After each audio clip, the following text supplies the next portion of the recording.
में तव्हांखे ब्रेकिंग ख़बर ईंदा त बंकुरबेन शहर खे बुनियादी सहूलियतूं न मिलण ख़िलाफ़ मज़हबी तंज़ीम जे अॻवाननि ऐं शहरनि पारां रैली कढी एतिजाजी मुज़ाहिरो कयो आहे जबकि मुज़ाहिरनि MPA ऐं MNA ख़िलाफ़ दायो आहे त हर चकर बंकुरबेन खे शहर खे नज़रअंदाज़ कयो थो वञे जॾहिं त शहर में का बि सहूलियत नाहे ॾिनी वई। शहर में ड्रेनेज सिस्टम नाकारा आहे जंहिंजे करे निकासी सिस्टम बि न आहे ऐं उनजे करे नालनि जो जेको गंदो पाणी आहे उहो शहर जे थोरे घरनि में काहे थो आहे ऐं बदबू थियण सबबि माण्हू बीमारी में मुब्तला थी विया आहिनि। ऐं हिन जो इहो बि चवणो हुयो त शहर जो मेन रोड जेको गुज़िरियल 3 सालनि खां नाकारा बणियल आहे जंहिंजो मरमती कमु न थियण करे आमदुरफ़त एमरजेंसी तौरु काॾे वञण जे लाइ तमामु शदीद तकलीफ़ुनि खे मुंहुं ॾेई रहिया आहिनि। ऐं हिन जो इहो चवणो हुयो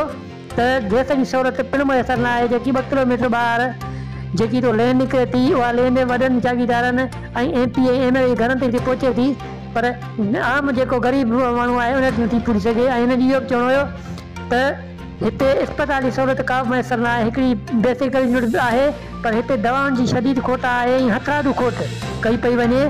ऐं हिन जो इहो बि चवणो हुयो त हिते स्कूल जेको बेनकरामी स्कूल आहे जेको गर्ल्स हाई स्कूल आहे उनजे पुठियां सिम जेको इलाइक़े खे सिम में घेरे छॾियो आहे जंहिं सबबि जेको रस्तो हुयो ईंदड़ रस्तो आहे उहो बि बंदि थी वियो आहे। ऐं हिननि इहो बि चवणो हुयो त चूंडियल नुमाइंदा हर चकर असांजे वोटनि जे लाइ अचनि था पर उहे उन जा वाइदा जेके वफ़ा नथा थी सघनि।